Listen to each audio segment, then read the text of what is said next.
Halo, assalamualaikum warahmatullahi wabarakatuh. Perkenalkan, saya Amanata Safitri dari Prodi PGMI 3B. Di sini kita akan membahas tentang keterampilan berbahasa, yaitu berbicara. Oke, kita langsung masuk aja ke dalam materi ya. Oke, kita sebagai pengajar atau guru, tugas utama kita yaitu mengajar. Dan mengajar, kita dapat membantu siswa memperoleh informasi, ide, keterampilan, dan cara berpikir. Tujuan penggunaan metode keterampilan berbicara yaitu untuk mengembangkan kemampuan komunikasi siswa. Nah, pengertian keterampilan berbicara yaitu kita bisa bagi menjadi tiga. Yang pertama yaitu kemampuan menyampaikan pesan secara lisan melalui proses komunikasi antara pembicara dan pendengar. Kemudian melibatkan enkode yaitu pembicara dan dekode yaitu pendengar untuk menciptakan interaksi yang bermakna. Kemudian ada komponen penting yaitu termasuk pelafalan, intonasi, struktur kalimat, isi pembicaraan, dan penguasaan diri. Nah, bahasa Indonesia ini sangat penting ya dalam kehidupan kita sehari-hari, yaitu kita pada interaksi sosial. Nah, bahasa Indonesia kan kita gunakan sehari-hari untuk berkomunikasi dengan keluarga, teman, dan masyarakat sekitar kita. Kemampuan berbahasa Indonesia yang baik memudahkan kita untuk menjalin hubungan sosial yang harmonis juga. Kemudian ada partisipasi masyarakat, karena kita dapat berbahasa Indonesia semua, kita dapat berpartisipasi aktif dalam kegiatan komunitas dan organisasi. Contohnya yang sangat sederhana yaitu rapat RT atau RW. Nah, kemampuan berbahasa Indonesia kita kan memungkinkan kita untuk dapat berkontribusi dan terlibat dalam kegiatan sosial. Kemudian ada budaya dan tradisi. Bahasa Indonesia sendiri itu merupakan wadah untuk mengekspresikan dan melestarikan budaya. Karena kan kita di Indonesia ini sangat banyak sekali budaya yang ada. Nah, melalui bahasa Indonesia ini kita dapat menikmati dan menghargai karya sastra. Contohnya seperti puisi, cerita, dan lainnya. Lanjut.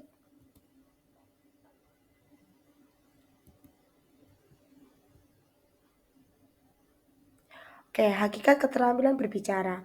Untuk berbicara sendiri yaitu bahasa sebagai sistem lambang bunyi. Nah, sebagai sistem lambang bunyi itu maksudnya apa sih? Nah, itu untuk alat komunikasi utama manusia digunakan untuk menyampaikan ide, gagasan, dan perasaan. Kemudian ada berbicara sebagai alat komunikasi. Eh, kita sangat tahu bahwa berbicara adalah alat komunikasi yang sangat penting. Karena dengan berbicara dengan jelas kita dapat memahami apa yang maksud orang lain gitu kan. Contohnya yaitu membantu memenuhi kebutuhan komunikasi dalam masyarakat. Keterampilan berbicara dibutuhkan sejak dini dan terus dikembangkan untuk kita sehari-hari dan dapat melalui pelatihan. Selanjutnya yaitu pentingnya keterampilan berbicara. Sangat penting sekali keterampilan berbicara kita dalam dunia pendidikan, kehidupan sehari-hari, dan di dunia kerja. Untuk uh, dalam pendidikan sendiri dapat membantu siswa mengekspresikan pengetahuan secara lisan. Kemudian dalam kehidupan sehari-hari dapat meningkatkan kepercayaan diri kita dalam berinteraksi kepada orang lain. Nah, ini contohnya nih buat orang-orang yang introvert nih ya. Ini kan susah untuk melatih berbicara dengan orang lain. Selanjutnya ada pentingnya di dalam dunia kerja. Dalam dunia kerja kita sangat perlu untuk tampil profesional dan komunikatif karena seseorang yang tampil profesional dan komunikatif jenjang karirnya akan lebih jelas dibanding seseorang yang tidak komunikatif. Oke, tujuan berbicara itu sangat bergantung ya dan sangat bervariasi dalam konteks situasi tertentu. Contohnya yaitu untuk menghibur, nah, menciptakan suasana rileks dan menyenangkan. Contohnya seperti lawakan, guyonan, cerita ringan, seperti itu. Kemudian ada menginformasikan.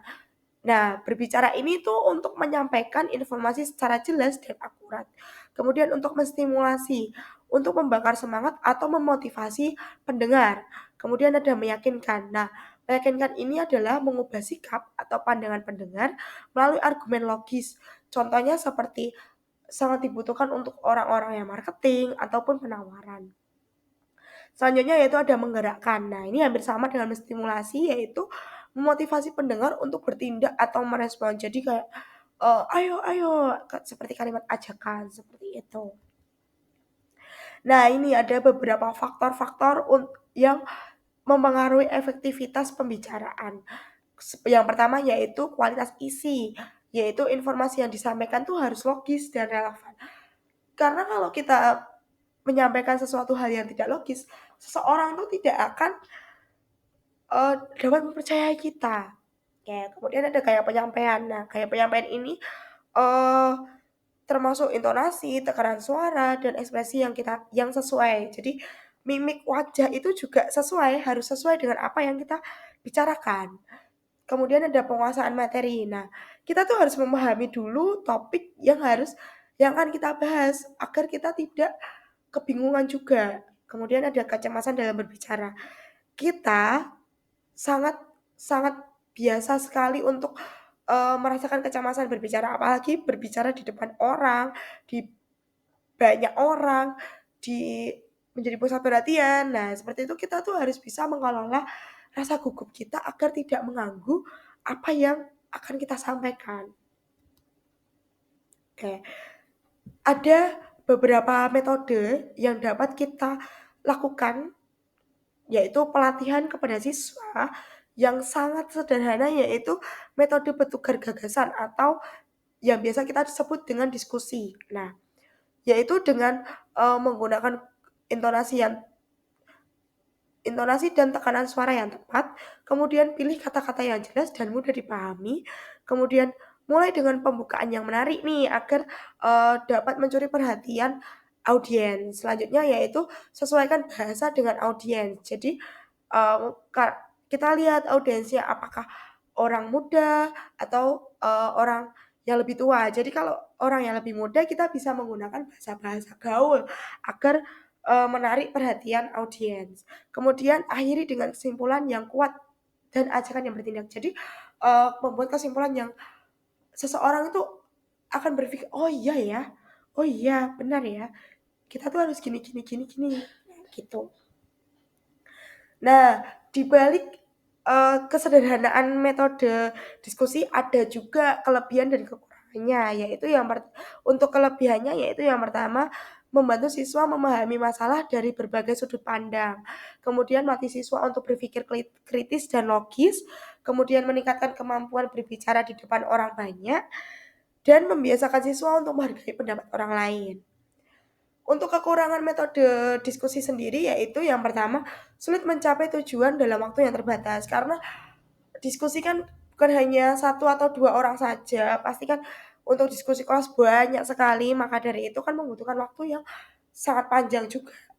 Kemudian mendominasi peserta tertentu dengan mengganggu dinamika. Nah, kemudian adanya peserta yang pasif atau kurang berpartisipasi. Ini sangat menjadi, faktor kekurangan pada metode diskusi karena kan saat kita diskusi itu seharusnya kita, berpartisipasi, harus dapat menyuarakan pendapat. Nah, ini sangat menjadi PR sekali untuk siswa yang dia kurang berpartisipasi. Kemudian memerlukan fasilitator yang kompeten untuk menjaga diskusi agar tetap terarah. Jadi tidak, eee, ke kemari, tidak terarah. Nah, cara efektif untuk meningkatkan kemampuan berbicara tuh sangat banyak sekali, tapi untuk yang paling sederhana yaitu membaca, menulis, mendengarkan, berbicara. Nah, praktik berbicara yang efektif itu, eee, tadi dari diskusi tadi, nah itu sangat banyak sekali manfaat, yaitu meningkatkan kemampuan berpikir kritis, melatih siswa menyampaikan ide secara terstruktur, membiasakan siswa mendengar pendapat orang lain, dan membentuk sikap toleransi dan menghargai perbedaan. Cara mengatasi kecemasan berbicara. Nah, ini nih yang sangat kita butuhkan. Yang pertama, untuk metode jangka panjang, kita tuh bisa, meningkatkan pengetahuan retorika kita terlebih dahulu, kemudian melakukan latihan secara rutin, dan membiasakan berbicara di depan audiens kecil sebelum berbicara di hadapan orang banyak. Kemudian metode jangka pendek, nah ini untuk orang-orang yang, sudah tinggal maju aja, ini kan kita harus mempersiapkan materi dengan matang, menggunakan humor ringan dan untuk memecah ketegangan. Nah, ini kan kita juga butuh nih humor-humor ringan, guyonan-guyonan ringan. Selanjutnya yaitu melibatkan audiens melalui pertanyaan ataupun interaksi. Nah, yang terakhir yaitu, keterampilan berbicara adalah inti dari proses komunikasi. Jadi komunikasi itu sangat berkaitan dengan, berbicara.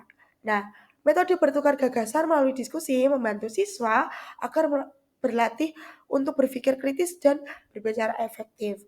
Kemudian keberhasilan berbicara memerlukan persiapan, latihan, dan penguasaan diri. Oke, cukup sekian dari saya. Wassalamualaikum warahmatullahi wabarakatuh.